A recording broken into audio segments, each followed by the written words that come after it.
Hi mga parts, Acero again here. Ito, meron akong worth to share na mga notes para sa aking mga masugid na taga-subaybay, mga kapwa content creators, and mga baguhan sa paggagawa ng isang content. Tandaan natin na bawat content natin, meron tayong ma-encounter na negative comments or bashers. Kaya isa puso natin itong mga notes na sasabihin ko. Don't fight every argument.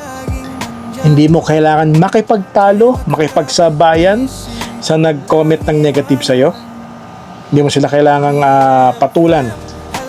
Hindi mo kailangan magsayang ng energy para sa kanila. Pag-aralan ng kanilang galaw, pag-aralan ng kanilang komento, baka mamaya merong part doon na makakatulong para sa'yo. Kailangan mong timbangin and respond professionally if necessary. Maintain natin yung respect and professionalism.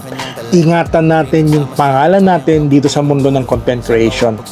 Once na pinasok kasi natin tong mundo ng content creation, vlogging, influencer, motovlogger, isa ka ng public figure. So you need to maintain that. Marami tayong nakakasalamuha.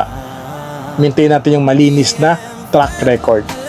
Salamatan natin yung bawat nagbibigay ng komento sa atin, positive or negative.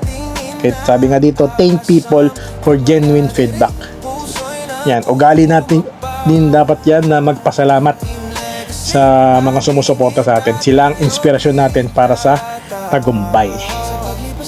Your energy is better spent creating content than defending yourself. Mabuti tayong tumahimik kesa sumabay. Dinidepensa natin yung sarili natin. Pag maingay tayo, pwede tayong mapahamak. Tahimik, pag-aralan ng galaw, at mag-approach sa tamang sistema.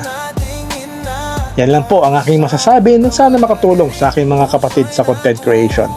Adventure safely, ride responsibly.